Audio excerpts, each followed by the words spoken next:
아멘. 오늘은 정의를 아는 것이 너희의 본분이 아니냐라는 제목으로 우리가 이 시간 함께 귀한 은혜를 나누고자 합니다. 지난 한 주간도 하나님의 말씀과 기도로 승리하셨습니까? 우리는 지난주 이스라엘의 남은 자를 모으고라는 제목으로 함께 말씀을 나눴습니다. 미가 선지자는 일반 백성들의 사회적 그리고 종교적인 죄악에 대한 책망의 말씀을 계속해서 전하고 있는데, 부유층과 권세자들의 사회적 죄에 대한 책망을 통해서 이스라엘 백성들의 멸망의 원인을 설명하고 있습니다. 그러니까 이스라엘 백성들의 멸망의 원인은 1차적으로는 그들이 하나님을 버리고 우상을 섬겼던 죄로 말미암은 것임을 미가 선지자는 분명히 꼬집고 있죠. 하나님께 택함 받았음에도 불구하고, 하나님의 거룩한 백성으로 구별되어졌음에도 불구하고 하나님의 영광을 위해서 살아간 것이 아닌 우상을 섬기는 그런 패역한 죄를 저질름으로 말미암아 지금 이스라엘의 하나님의 심판이 예언되어지고 있다라고 미가 선지자는 말합니다. 이것이 이스라엘이 멸망당하는 1차적인 원인이었고, 2차적인 원인에 대해서 미가 선지자는 뭐라고 말합니까? 그들의 윤리적인 죄악에 대해서 설명하고 있습니다. 우상을 섬겼던 죄악, 그리고 그들의 윤리적인 죄악.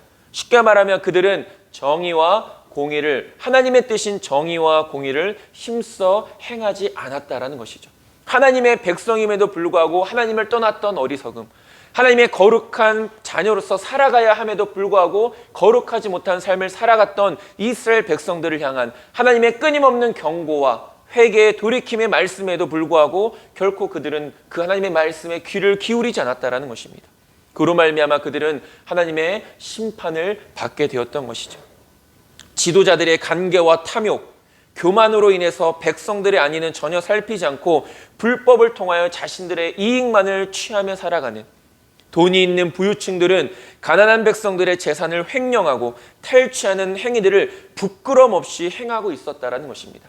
이 모든 일들을 행하는 것이 이스라엘 백성들이었다는 것이죠. 소위 자신들이 아브라함의 자손이고 모세의 율법을 가지고 있고 하나님께로부터 택함받아 자신들만 구원받을 것이라고 생각했던, 그것이 자랑으로 여겨졌던, 그것을 자랑으로 삼았던 백성들의 모습이 이와 같았다는 것입니다.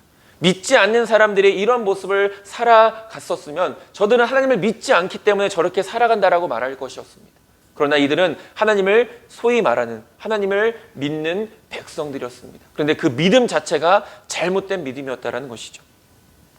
하나님과의 올바른 영적인 관계가 파괴되어지다 보면 사람들과의 관계 또한 파괴되는 것은 어쩌면 당연한 일일 것입니다.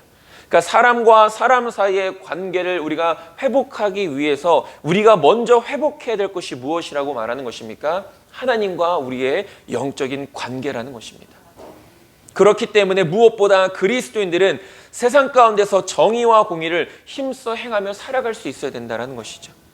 이것이 세상 가운데서 살아가는 그리스도인들을 향한 하나님의 뜻이기 때문입니다.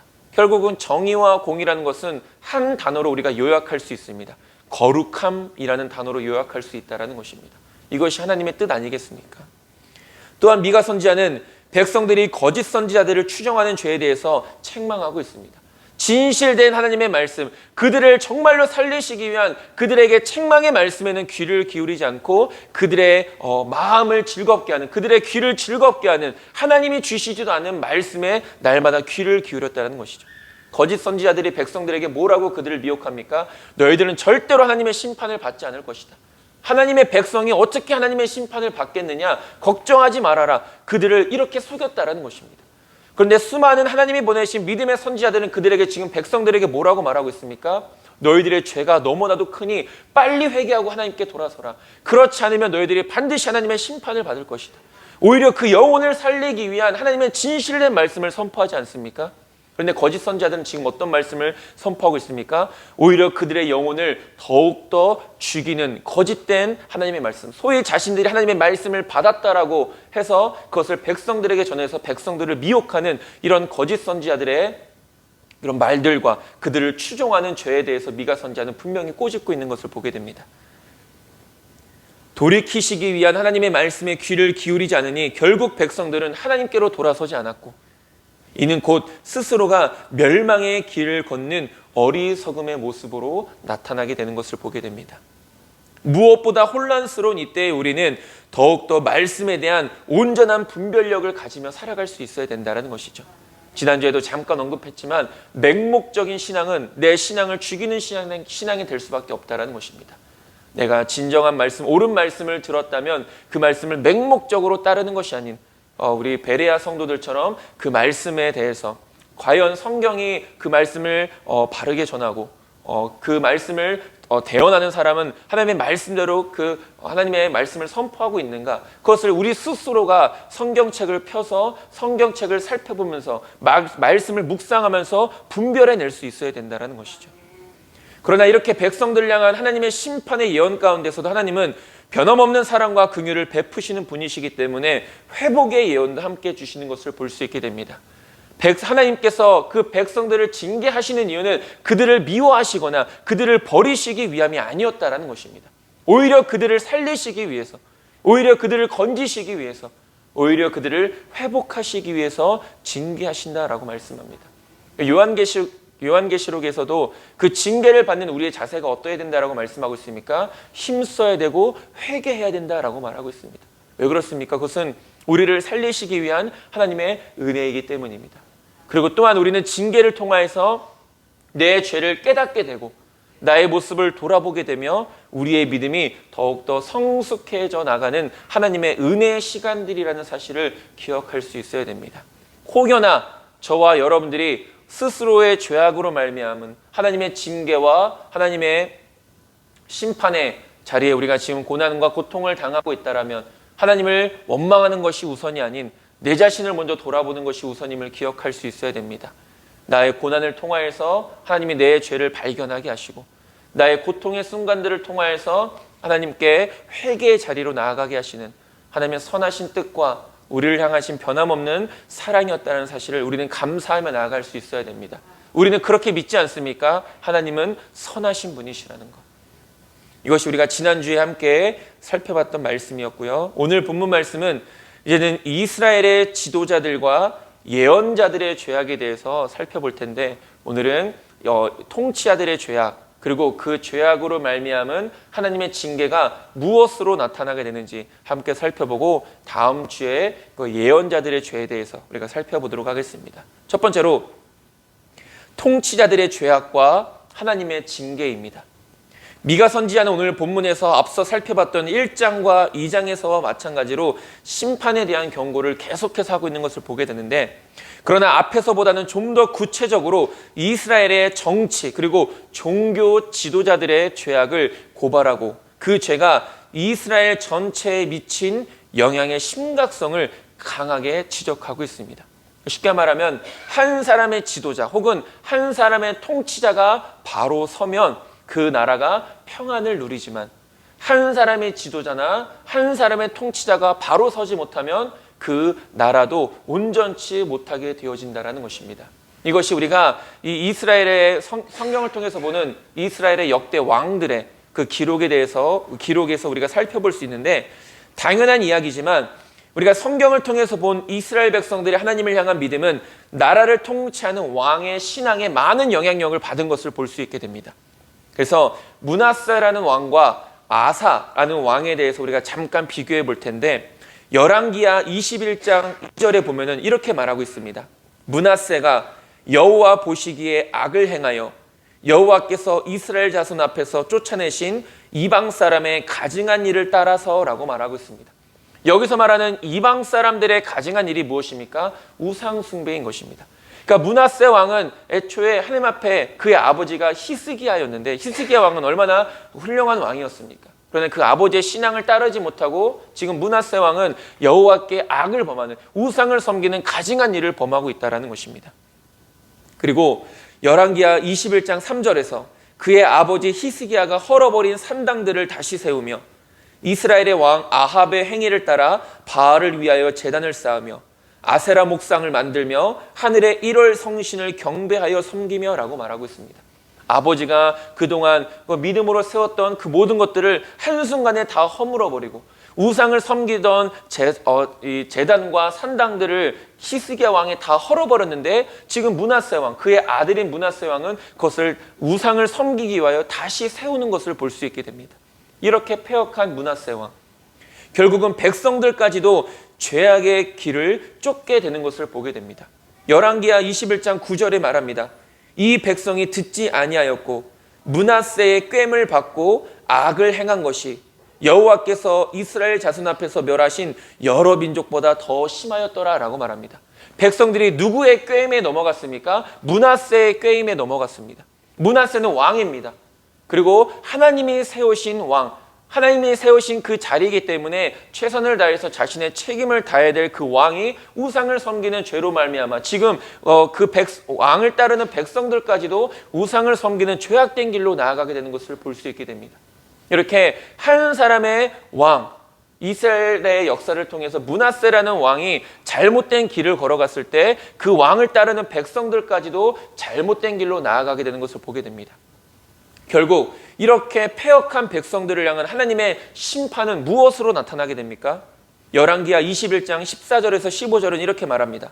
내가 나의 기업에서 남은 자들을 버려 그들의 원수의 손에 넘긴즉 그들이 모든 원수에게 노략거리와 겁탈거리가 되리니 이는 애굽에서 나온 조상 때부터 오늘까지 내가 보기에 악을 행하여 나의 진노를 일으켰음이니라 하셨더라 라고 말하고 있습니다. 이렇게 우상을 따른 길, 패역한 길, 왕이 정말 신앙의 중심에 서지 못하여 백성들까지도 그 죄악된 길로 이끌어 나가고 있는 이 상황 가운데서 하나님은 그들에게 어떤 심판을 내리시겠다라고 말씀합니까? 원수들의 손에 넘기시겠다라고 말합니다. 원수들에게 고통을 당하고 원수들에게 수치를 당하게 될 것이다라고 하나님은 그들의 죄를 이렇게 심판하시게 됩니다. 하나님의 진노는 실로 무섭고 두려운 것입니다. 물론 하나님께서 정말로 이것들을 그들에게 내리시는 것을 기뻐하시기 때문에 내리시는 것이 아닙니다. 이 경고의 말씀들을 통하여서 심판의 예언들의 말씀을 통하여서 그들 스스로가 자신들의 죄를 깨닫고 하나님께로 돌아오길 원하시기 때문인 것이죠. 그러나 중요한 것은 무엇입니까? 돌아서지 않을 때 하나님은 하나님이 말씀하신 대로 반드시 이루신다라는 것입니다. 이것이 하나님의 심판의 무서운 모습임을 보게 됩니다. 그러나 이와는 반대로 바른 신앙을 가진 왕이 나라를 통치할 때는 그 백성들 또한 바른 믿음의 길을 걷게 되는 것을 보게 됩니다. 역대하 14장 2절과 4절은 이렇게 말합니다. 아사가 그의 하나님 여호와 보시기에 선과 정의를 행하여 이방 제단과 산당을 없애고 주상을 깨뜨리며 아세라상을 찢고 유다 사람에게 명하여 그 조상들의 하나님 여호와를 찾게 하며 그의 율법과 명령을 행하게 하고라고 말하고 있습니다. 아까 살펴봤던 므낫세 왕과는 전혀 반대되는 모습을 보여주게 됩니다. 하나님 앞에서 선과 정의를 행하였고 자신의 신앙뿐만이 아닌 백성들의 신앙까지도 여호와를 찾게 만들고 그 말씀에 순종할 수 있도록 그들에게 명령했던 아사 왕의 모습을 볼 수 있게 됩니다. 이러한 믿음에 대한 하나님의 은혜가 무엇으로 나타나게 됩니까? 역대하 14장 5절에서 6절은 말합니다. 또 유다 모든 성읍에서 산당과 태양상을 없애매 나라가 그 앞에서 평안함을 누리니라. 여호와께서 아사에게 평안을 주셨으므로 그 땅이 평안하여 여러 해 싸움이 없은지라. 그가 견고한 성읍들을 유다에 건축하니라 라고 말하고 있습니다. 아까 므낫세 왕이 하나님 앞에 범죄했을 때 그 범죄에 대한 하나님의 반응은 무엇이었습니까? 원수들의 손에 넘기시는 것이었습니다. 그러나 지금 아사 왕이 하나님이 보시기에 선을 행하고 정직히 행하는 가운데 하나님께서 그들에게 내려주시는 은혜는 무엇입니까? 평안이라는 것입니다. 그때 당시에는 많은 전쟁들이 있었습니다. 끊임없는 전쟁이 있었기 때문에 전쟁을 치르지 않을 수가 없는 상황들이었죠. 그러나 말씀에서도 뭐라고 말합니까? 여러 해 동안 전쟁이 없었다. 즉 평안했다라는 것을 의미하는 것이죠. 그러니까 한 사람의 통치자, 한 사람의 왕이 바른 신앙 위에 서서 그 백성들까지도 바른 믿음의 길로 이끌어 갔을 때 하나님은 그것을 기뻐 받으시고 또 그 가운데 은혜를, 그 가운데 평안을 허락해 주신다라는 것입니다. 잘못된 왕이 통치하는 나라에는 원수들의 손에 넘기시는 하나님의 징계가, 진정한 믿음 안에서 백성들을 올바르게 통치하는 왕에게는 그 왕과 나라의 백성들에게 평안을 주시는 하나님의 은혜가 이렇게 나타나게 된다는 것입니다. 바른 믿음의 삶을 살아가는 자들에 대한 하나님의 은혜는 바로 삶 가운데 임하는 하나님의 평안이라는 것입니다.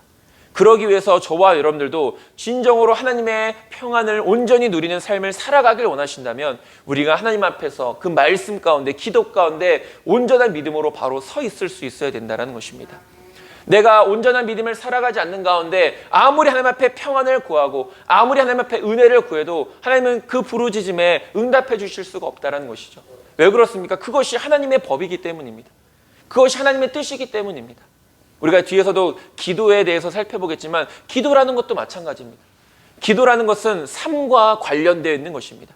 우리가 어떤 삶을 살아가느냐에 따라 그 기도가 응답받는 기도가 될 수 있는가 하면, 반대로 우리가 어떤 삶을 살아가느냐에 따라서 응답받지 못하는 기도가 될 수도 있다는 것이죠. 믿음이라는 것은, 신앙이라는 것은 우리의 입술의 고백뿐만이 아닌 결국은 우리가 살아가는 거룩한 삶과도 연관이 있는 것이고, 그 거룩한 삶으로 사라지는 가운데 드려지는 기도나 하나님 앞에 구하는 것들이 하나님의 응답하시고 역사해 주신다는 것입니다. 이만큼 한 나라를 통치하는 통치자들의 책임과 의무는 막중한 것이며, 그로 인해 백성들의 평안 혹은 하나님의 진노가 통치자들의 그 책임과 의무에 따라 나뉘어지게 된다는 것입니다. 지난번에도 말씀드렸지만 믿음의 백성들이 이 나라에서 진정한 평안을 누리길 원한다면 우리는 통치자들과 권세 있는 자들을 위해서 기도할 수 있어야 되는 것입니다.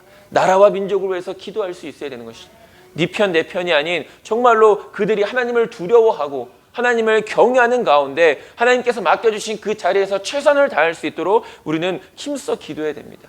교회가 먼저 기도해야 되고 그리스도인들이 먼저 기도해야 된다는 것이죠. 디모데전서 2장 1절과 2절은 말합니다. 그러므로 내가 첫째로 권하노니 모든 사람을 위하여 간구와 기도와 도고와 감사를 하되 임금들과 높은 지위에 있는 모든 사람을 위하여 하라. 이는 우리가 모든 경건과 단정함으로 고요하고 평안한 생활을 하려 함이라 라고 말하고 있습니다. 아까 아사왕의 그 올바른 믿음, 신앙 가운데서 나라를 통치했을 때 하나님의 은혜, 즉 평안이 임했던 것처럼 우리가 살아가는 이 나라에서 우리가 진정한 평안을 누리기 위해서는 우리는 나라와 민족, 통치자들을 위해서 더욱더 힘써 기도할 수 있어야 된다는 것입니다. 오늘 본문에서 미가 선지자는 이런 정치 지도자들의, 통치자들의 죄를 크게 세 가지로 지적하고 있습니다. 이렇게 나라를 통치해야 되는 지도자들임에도 불구하고 지금 그들은 그런 모습을 전혀 보이지 않고 있죠.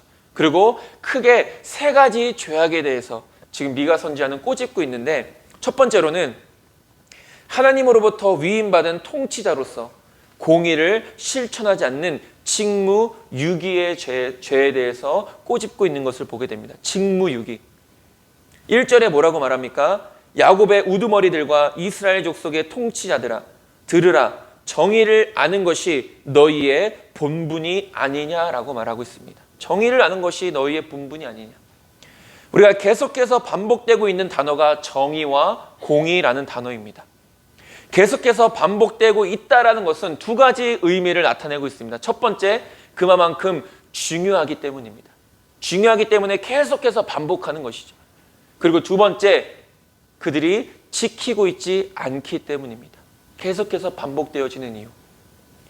계속해서 선지자들을 통해 그들의 죄악을 고발하시고 지적하심에도 불구하고 지도자들은, 통치자들은, 또한 백성들은 전혀 변하지 않는 모습으로 살아가고 있다는 것이죠. 그만큼 믿음의 사람들에게 정의와 공의가 중요한 것이고, 그만큼 지금 그들이 정의와 공의를 행하고 있지 않기 때문에 하나님께서는 계속해서 믿음의 선지자들을 통하여서 그들에게 정의와 공의를 외치고 계시다라는 것입니다. 오랜 시간 동안 계속해서 반복될 수밖에 없는 이유가 바로 이것입니다. 전혀 정의와 공의를 행하지 않고 있기 때문에. 에스겔서 45장 9절은 이렇게 말합니다. 주 여호와께서 이같이 말씀하셨느니라. 이스라엘의 통치자들아, 너희에게 만족하니라. 너희는 포악과 겁탈을 제거하여 버리고 정의와 공의를 행하여 내 백성에게 속여 빼앗은 것을 그칠지니라. 주 여호와의 말씀이니라 라고 말하고 있습니다. 여기서도 뭐라고 말합니까? 이스라엘의 통치자들아, 정의와 공의를 행하여라 라고 말하고 있는 것이죠. 오늘날의 교회의 상황을 오늘 말씀에 비춰서 우리가 잠깐 살펴보면, 오늘날 우리가 진정으로 교회의 회복을 소망한다면 무엇보다 교회와 그리스도인들의 정의와 공의가 먼저 회복되어져야 할 것입니다. 정의와 공의를 상실한 오늘날의 교회와 그리스도인들을 향하여 하나님께서는 분명하고도 확실하게 외치고 계신 것입니다. 우리가 물론 믿음이 가장 중요한 것입니다. 그러나 교회 그리고 그리스도인의 삶이라는 것은 믿음과 함께 오늘도 주님께서 우리에게 말씀하시는 정의와 공의를 행하는 거룩한 삶으로 함께 나아갈 수 있어야 된다는 것이죠. 지금 어쩌면 교회와 오늘날의 그리스도인들은 믿음은 외치고 있지만 정의와 공의는 잊어버린 채 살아가고 있다는 것이죠. 그래서 교회가 세상 가운데 선한 영향력을 끼치지 못하고 그리스도인들이 세상 가운데서 믿지 않는 사람들과 전혀 구별되지 못하는 삶을 살아감으로 하나님의 영광이 가려지고 있는 것임을 우리가 보게 된다는 것이죠. 그래서 무엇보다도 우리 오늘날 교회와 믿음의 사람들이 무엇보다 먼저는 믿음을 회복해야 하고 그 믿음의 회복과 함께 정의와 공의 또한 회복해 나갈 수 있어야 된다는 것입니다. 그래야만 하나님이 이 땅 가운데 교회를 세우신 선하신 뜻대로 교회가 쓰임받을 수 있는 것이고 그리스도인들이 부르심에 합당한 믿음의 삶을 살아갈 수 있게 된다는 것이죠. 그래서 아모스서 5장 24절은 말하지 않습니까? 오직 정의를 물같이 공의를 마르지 않는 강같이 흐를 거다라고 말합니다. 이 말씀이 나온 배경도 그겁니다. 지금 이스라엘 백성들이 전혀 정의와 공의를 행하지 않는 가운데 그들이 아무리 하나님 앞에 나와서 수많은 제사를 드리고 수많은 예물을 드리고 수많은 기도를 드려도 하나님은 그것을 기뻐받지 않으시겠다라고 말씀하고 계신 것이죠. 그러면서 그들에게 먼저 말씀하신 것이 무엇입니까? 정의와 공의를 먼저 행하라. 너희들의 뜻없는 제사와 제물과 기도 내가 기뻐받지 않는다라고 하나님은 말씀하고 계신 것입니다. 저와 여러분들은 정의와 공의를 회복하는 데 힘쓰고 또 그렇게 살아갈 수 있는 믿음의 백성들이 될 수 있게 되기를 간절히 소망합니다. 두 번째로는 지도자로서 하나님의 법을 세우는데 모범이 되어야 될 그들이 도리어 선을 미워하고 악을 사랑하여 하나님의 법을 폐하는데 앞장선 죄악에 대해서 꼬집고 있습니다. 2절은 뭐라고 말합니까? 너희가 선을 미워하고 악을 기뻐하여 내 백성의 가죽을 벗기고 그 뼈에서 살을 뜯었다라고 말합니다. 여기서 미가 선지자가 중요하게 말하는 부분이 이 부분입니다. 내 백성의 가죽을 벗기고 그 뼈에서 살을 뜯었다. 내 백성. 우리는 이 단어에 집중할 수 있어야 됩니다. 내 백성. 이 내 백성이라고 말하는 것은 누구를 의미하는 것입니까? 하나님의 백성을 의미하는 것입니다. 그러니까 통치자들은 자신의 나라, 자신의 백성을 통치하는 것이 아닌 하나님의 나라, 하나님의 백성들을 맡아서 그들을 잘 관리하는 청지기로서 부름받은 자들이라는 것입니다. 근데 지금 그들은 전혀 그런 청지기로서의 사명을 감당하지 못하고 있는 것이죠. 마치 그 나라가 자신의 나라인 것처럼, 마치 그 백성이 자신들의 백성인 것처럼 함부로 대하고 자신의 마음대로 행했다라는 것입니다. 왕의 백성이 아닌 하나님의 백성이기 때문에 통치자들은 하나님의 백성을 바르게 인도해야 될 책임이 있는 자들인 것입니다. 하나님의 백성으로 살아갈 수 있도록. 목회자도 마찬가지 아닙니까? 예전에도 말씀을 나눴지만 목회자는 성도들이 목회자를 따르도록 힘쓰는 자가 아니라 예수님을 닮아가도록 힘쓰는 자인 것입니다. 목회자가 먼저 예수님을 닮아가는 데 힘써야 하고 목회자도 성도들이 예수님을 따라갈 수 있도록 예수님을 닮아갈 수 있도록 그들을 관리하는 사람이라는 것입니다. 결코 목회자를 닮게 하기 위해서 힘쓰는 자가 아니라는 것이죠. 즉 청지기로서의 사명을 잘 감당해야 한다는 것입니다. 교회도 마찬가지죠. 최희경 목사의 교회가 아니라 최희경 목사의 성도가 아니라 하나님의 성도이고 하나님의 교회인 것입니다. 그렇기 때문에 목회자는 하나님의 성도들을 잘 이끌어 나가는 청지기로서 부름을 받은 것이고 그 부르심에 합당하게 쓰임받을 수 있어야 된다는 것이죠. 예전에 솔로몬의 기도, 우리가 아주 유명한 기도, 여러 번 반복해서 말씀을 나누는 기도가 있지 않습니까? 지혜를 구하는 기도. 여기서도 솔로몬이 지혜를 구하는 기도를 드릴 때 어떻게 기도합니까? 열왕기상 3장 9절에서 누가 주의 이 많은 백성을 재판할 수 있사오리이까? 듣는 마음을 종에게 주사 주의 백성을 재판하여 선악을 분별하게 하옵소서라고 이렇게 기도합니다. 여기서 중요한 것이 무엇입니까? 솔로몬은 자신의 백성, 내 백성이라고 말하지 않습니다. 누구의 백성이라고 분명히 말합니까? 주의 백성, 하나님의 백성. 하나님, 내 백성을 잘 통치할 수 있도록 나에게 지혜를 주십시오라고 솔로몬은 기도하지 않았고 하나님의 백성들을 내가 잘 통치할 수 있도록 나에게 지혜를 주십시오라고 이렇게 기도했다라는 것이죠. 이것이 솔로몬의 기도이고 이것이 믿음의 기도였다는 것입니다. 솔로몬도 분명 왕이었지만 가장 높은 자리에 있는 나라를 통치하는 왕의 자리였지만 솔로몬은 그 나라가, 그 백성들이 자신의 것이라고 생각하지 않았다라는 것입니다. 하나님의 것이었고 하나님이 맡겨주신 백성들이었다라고 생각을 했던 것이죠. 그렇기 때문에 내 백성을 위해서 지혜를 주세요라고 말했던 것이 아니라 주님의 백성을 위해서 나에게 지혜를 주십시오라고 기도할 수 있었던 것이죠. 하나님이 그런 솔로몬의 기도를 기뻐받지 않으셨습니까? 단순히 지혜를 달라는 기도에 기뻐하신 것이 아니라 자신의 것이, 자기가 누리고 있는 것이 하나님께로부터 온 것임을 인정하는 그 믿음 가운데 드려지는 기도를 하나님께서는 기뻐받으셨다는 것입니다. 그러나 현재 오늘 본문에서는 하나님의 것이 마치 자신들의 것인 것처럼 백성들을 약탈하는 포악한 짓을 서슴없이 행하고 있는 것을 보게 됩니다. 자신의 것이라고 생각을 하기 때문입니다. 내 것이라고 생각하기 때문에 내 마음대로 해도 된다라고 생각하는 그런 어리석음을, 지도자들의 제어되지 않는 탐심과 포악성의 극적인 표현을 나타내고 있는 것입니다. 그들의 가죽을 벗기고 또 그 뼈에서 살을 뜯어낸다는 것, 그 표현 자체가 얼마만큼 포악했으면, 얼마만큼 백성들을 향해서 악을 행했으면 백성들이 그런 고통을 받을 정도로 통치자들이 지금 잘못된 행동을 하고 있는지를 아주 극적으로 표현해주고 있는 말씀임을 보게 됩니다. 세 번째로는 권력을 남용하여 하나님의 백성들을 학대한 죄에 대해서 미가 선지자는 꼬집고 있다는 것입니다. 3절에 뭐라고 말합니까?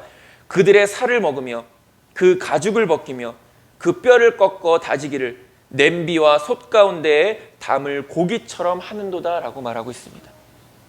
각각 1절과 2절 그리고 3절에서 말하고 있는 것들이 바로 지도자들이 범하고 있는 죄악임을 미가 선지자는 말하고 있었던 것입니다. 여기서 또 중요한 것이 있습니다. 이렇게 죄를 범하는 자들에게 내리시는 하나님의 징계가 있다라고 말씀합니다. 죄를 범하는 자들에게 내리신 하나님의 징계, 그 징계가 무엇이라고 말씀합니까? 4절에 이렇게 말합니다. 그때에 그들이 여호와께 부르짖을지라도 응답하지 아니하시고 그들의 행위가 악했던 만큼 그들 앞에 얼굴을 가리시리라 라고 말씀합니다. 지금 통치자들이 이렇게 죄를 범하고 있는 가운데 그 통치자들, 죄에서 떠나지 않는 통치자들에게 내리시는 하나님의 징계가 무엇이라고 말합니까? 기도에 응답하지 않으시겠다라고 이렇게 말씀하는 것을 보게 됩니다. 우리는 열심히 기도하는 삶을 살아가고 있습니다. 우리는 아무런 의심 없이 우리가 하나님께 기도만 하면 우리의 모든 기도를 들으시고 응답하신다고 믿습니다. 그렇기 때문에 우리는 기도하는 것 아니겠습니까?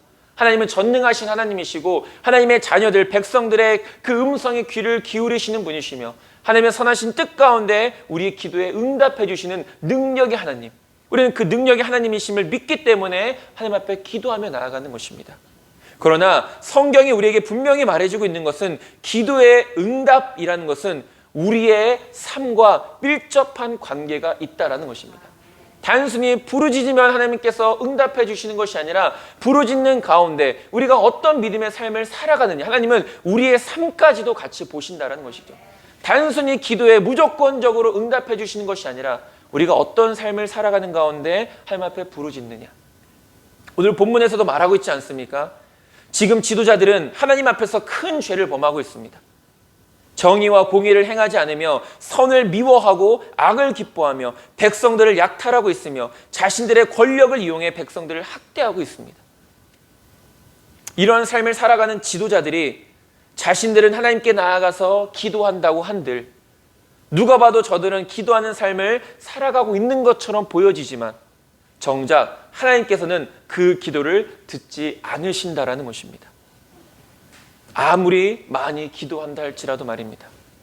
이사야서 1장 15절은 말하지 않습니까? 너희가 손을 펼 때에 내가 내 눈을 너희에게서 가리고 너희가 많이 기도할지라도 내가 듣지 아니하리니 이는 너희의 손에 피가 가득함이라 라고 말합니다. 성경 우리에게 분명히 구하라 찾으라 두드리라 하나님 앞에 기도하라고 말씀하고 있지 않습니까? 그런데 지금 이 본문에서는 너희가 아무리 많이 기도해도 내가 듣지 않겠다라고 하나님은 분명히 말씀하십니다. 그 이유가 뭐라고 말합니까? 너희의 손에 피가 가득하기 때문이다. 즉 지금 너희가 많은 죄를 범하고 있기 때문이다. 너희의 죄가 하나님과 우리의 사이를 갈라놓아서 하나님 앞에 기도하여도 하나님이 듣지 못하시게 만들고 있다는 것을 분명히 이야기하고 있는 것이죠. 내 눈을 너희에게서 가리겠다라고 말씀하시는 것은 내가 너희를 돌아보지 않겠다라는 의미인 것입니다. 너희가 나를 불러도, 너희가 나를 찾아도 내가 너희들의 음성에 돌아보지 않고 쳐다보지 않겠다. 즉 응답해 주시지 않겠다라는 말씀인 것입니다. 기도는 많이 하느냐 적게 하느냐가 중요한 것이 아닙니다. 물론 기도의 응답을 받을 수 있는 거룩한 삶을 살아가는 가운데 드려지는 기도는 분명 그에 합당한 많은 응답을 받게 되는 것입니다. 중요한 것은 거룩한 삶을 힘써 살아가는 가운데 열심히 기도해야 된다는 것이죠. 하나님 반드시 그 기도 가운데 하나님의 뜻대로 응답해 주신다는 것입니다. 그러나 여기서도 중요한 것은 기도의 응답을 받을 만한 삶을 우리가 같이 살아가야 된다는 것입니다. 기도를 하고 있다면 그 기도에 응답받을 수 있을 만한 거룩한 삶도 같이 살아가야 된다는 것이죠. 야고보서 5장 16절은 말하지 않습니까? 그러므로 너희 죄를 서로 고백하며 병이 낫기를 위하여 서로 기도하라. 의인의 간구는 역사하는 힘이 크미니라 라고 말합니다. 누구의 기도에 하나님의 놀라운 능력이 나타나고 말합니까? 의인의 간구, 거룩한 삶을 살아가는 자의 기도 가운데 하나님의 역사가 크게 나타나게 된다는 것이죠. 우리의 삶이 하나님 앞에서 전혀 합당하지 않는데 우리가 아무리 많은 시간을 들여 하나님 앞에 기도한다고 해도 하나님은 결코 그 기도에 응답해 주실 수가 없습니다. 기도의 응답은 삶과 밀접한 관계를 맺고 있기 때문입니다. 아무리 많은 기도에 관한 말씀을 붙잡고 기도한다 해도 하나님 앞에서의 나의 삶이 하나님이 보시기에 합당하지 않으면 헛된 수고일 뿐인 것입니다. 그렇기 때문에 정말로 하나님께로부터 기도의 응답을 받기를 원한다면 먼저 우리는 우리의 삶을 되돌아보고 점검해 볼 수 있어야 된다는 것이죠. 이사야서 59장 1절과 2절은 이렇게 말합니다.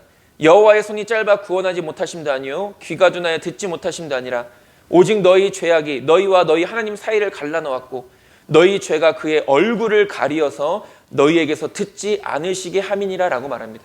여기서도 얼굴을 가리웠다. 우리의 죄가 하나님의 얼굴을 가리워서 하나님이 우리가 불러도 우리가 찾아도 하나님이 보시지 않겠다라고 말씀하시는 것이죠. 기도가 응답되지 않는 것만큼 우리 믿음의 사람들에게 답답한 일이 어디 있겠습니까? 정말로 내가 하나님의 도우심이 필요한데 하나님의 권능의 오른손에 손길이 필요한데 내가 그래서 하나님을 찾고 하나님 앞에 기도했는데 그 기도 가운데 응답해 주시지 않는다면 우리는 정말로 허무할 뿐이고 힘들 수밖에 없는 것이죠.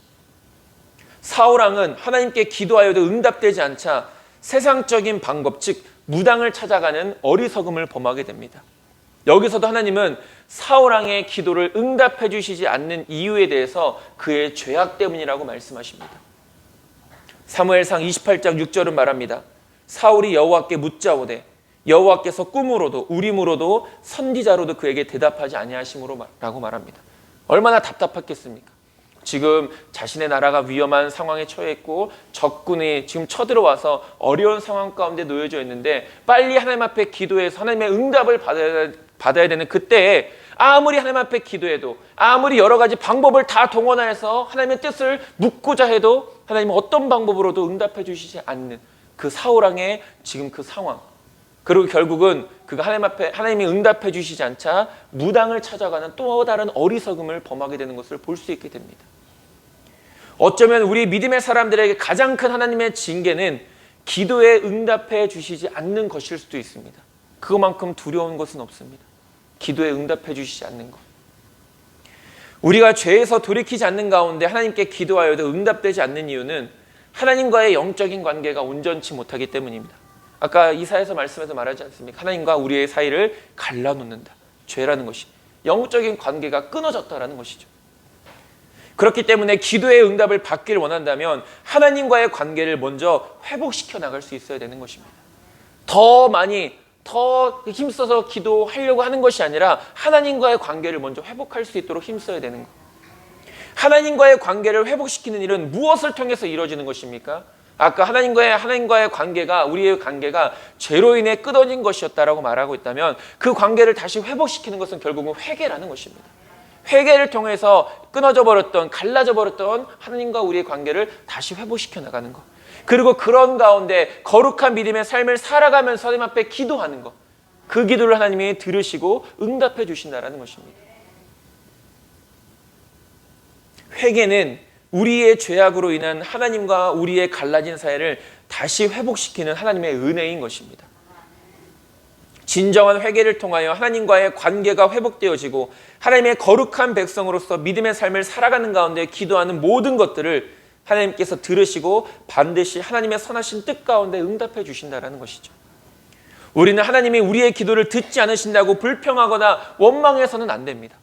왜 그렇습니까? 하나님이 우리의 기도를 안 들어주시는 것이 아니라 하나님께 기도를 드리는 우리의 자세가 잘못되어졌기 때문입니다. 잘못된 방법으로 드려지는 기도에 하나님이 어떻게 응답해 주실 수 있겠습니까? 잘못된 방법으로 사용하는데 어떻게 그 물건을 우리가 유익하게 사용할 수 있겠습니까? 기도도 마찬가지 아니겠습니까? 어떤 방법으로 사용하느냐? 성경은 우리에게 분명히 기도는 이렇게 해라라고 말씀하고 계신데 그 매뉴얼대로, 그 설명서대로 우리가 기도하지 않는데 어떻게 우리가 기도의 응답을 바라고 또 원할 수 있겠습니까? 우리가 어떤 물건을 사용할 때도 그 물건의 바른 사용법이 있고 그 사용법대로 사용하면 큰 유익이 되지만 사용법대로 사용하지 않으면 그 물건은 나에게 어떠한 유익도 주지 못하는 것입니다. 기도도 마찬가지로 기도의 응답의 올바른 방법이 있는데 그 올바른 방법대로 기도하지 않으면 우리의 수고는 헛될 뿐인 것입니다. 아무리 많이 기도해도 듣지 않으시겠다라고 말씀하시는 것입니다. 하나님께서는 분명 하나님께 예배를 드리고 기도하는 자의 삶을 살피시는 분이십니다. 예전에 예배에 관해서 말씀을 나눌 때도 이 가인과 아벨로 말씀을 나누지 않았습니까? 가인과 그의 제사, 아벨과 그의 제사. 여기서 말하는 가인, 그 이름 자체는 그의 삶을 의미하는 것입니다. 가인과 그의 제사는 받지 않으셨다는 것은 그의 삶이 하나님 앞에 합당치 못했기 때문에 그 제사까지도 받지 않으셨다는 것이죠. 그런데 아벨은 그 삶 자체가 하나님 앞에서 인정받는 삶이었기 때문에 하나님은 그 믿음의 삶을 살아가는 아벨의 제사는 받아주셨다는 것입니다. 그것의 차이였던 것이죠. 예배의 성공과 기도의 성공은 우리의 삶과 연관되어져 있습니다. 오늘날 우리가 더욱더 힘써야 될 것은 어떻게 하면 많은 예배를 드릴까? 어떻게 하면 많은 기도를 드릴까가 아닌 어떻게 하면 하나님이 받으시는 예배를 드릴까? 어떻게 하면 하나님께서 나의 기도를 들어주실까를 고민하고 힘쓸 수 있어야 된다는 것입니다. 어떻게 내 기도를 하나님께서 들어주실 수 있을까? 4절을 말하지 않습니까? 그때 그들이 여호와께 부르짖을지라도 응답하지 아니하시고 그들의 행위가 악했던 만큼 그들 앞에 얼굴을 가리시리라 라고 말합니다. 여기서 또 똑같이 말하고 있는 것입니다. 그들의 악행으로 인해서 내가 그들의 기도에 응답하지 않겠다. 내가 얼굴을 가리우겠다 라고 말합니다. 우리가 보통 누군가를 부르면 그 음성이 들리는 곳으로 우리의 시선이 가지 않습니까? 하나님도 마찬가지입니다. 그것을 표현한 것이죠. 우리가 하나님 앞에 기도하면 하나님은 우리를 바라보시고 우리에게 시선을 고정시키십니다. 그런데 그 얼굴을 가리우신다는 건 우리를 쳐다보지 않으시겠다는 것이죠. 그 음성에 뒤를 돌아보지 않으시겠다는 것입니다. 저와 여러분들은 거룩한 삶을 살아감으로 이런 하나님의 징계, 곧 기도의 응답을 받지 못하는 하나님의 무서운 징계를 받지 않을 수 있는 지혜로운 자들이 될 수 있게 되기를 간절히 소망합니다. 말씀을 정리하겠습니다. 지도자의 자리에 있는 자, 특히 국가적인 지도자는 주어진 권위와 함께 하나님께서 부여하신 더 큰 책임이 있음을 항상 인식하며 살아갈 수 있어야 됩니다. 그리고 하나님의 정의와 공의를 실현시킬 수 있도록 힘써야 된다는 것이죠. 잠언 29장 4절은 말합니다. 왕은 정의로 나라를 견고하게 하나 뇌물을 억지로 내게 하는 자는 나라를 멸망시키느니라 라고 말합니다. 나라를 견고하게 하는 왕은 어떤 왕이라고 말합니까? 정의와 공의를 행하는 자다라고 이렇게 말합니다. 한 국가의 지도자들의 범죄는 그 나라의 흥망성쇠와 직결되고 하나님께서 그들에게 맡기신 많은 국민의 운명을 좌우하게 됩니다. 그렇기 때문에 믿음의 사람들은 더욱더 힘써 지도자들과 통치자들을 위해서 기도할 수 있어야 되는 것이죠. 하나님께서 하나님의 백성들의 기도에 응답하시지 않는 이유 중에 하나는 바로 죄 때문이라는 것입니다. 우리들에게는 하나님의 기도 응답을 맡고 있는 하나님과의 영적인 교제를 단절케 하는 죄가 없는지 내 스스로를 항상 먼저 돌아볼 수 있어야 됩니다. 항상 자신을 돌아보는 거룩한 삶을 살아가는 가운데 드려지는 모든 기도가 하나님의 뜻 안에서 응답되어지는 복된 기도임을, 그리고 그 복된 기도의 응답을 기도하는 저와 여러분들이 날마다 누리며 살아갈 수 있게 되길 소망합니다. 이번 한 주도 그렇게 믿음 안에서 승리하는 저와 여러분들 모두 될 수 있게 되기를 주님의 이름으로 축원드립니다. 기도하겠습니다. 하나님, 백성들의 죄악, 무엇보다 통치자들의 죄악을 보게 됩니다. 한 나라의 흥망성쇠가 그들의 정의와 공의를 행하는지 행하지 않는지에 달려있음을 우리가 보게 됩니다. 그렇기 때문에 우리 믿음의 사람들이 더욱더 나라와 민족을 위해 통치자들과 권세 있는 자들을 위해 기도해야 되는 이유가 여기에 있음을 보게 됩니다.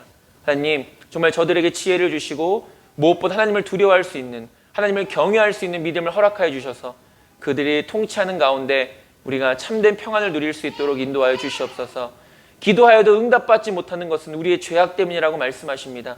하나님과의 영적인 관계가 회개를 통해 다시금 회복되어질 수 있도록 인도하여 주시고 거룩한 삶을 힘써 살아가는 가운데 주님 앞에 기도함으로 날마다 응답받는 복을 우리 하늘빛 교회 모든 성도님들 누리며 살아갈 수 있도록 인도하여 주시옵소서. 예수님의 이름으로 기도드립니다. 아멘.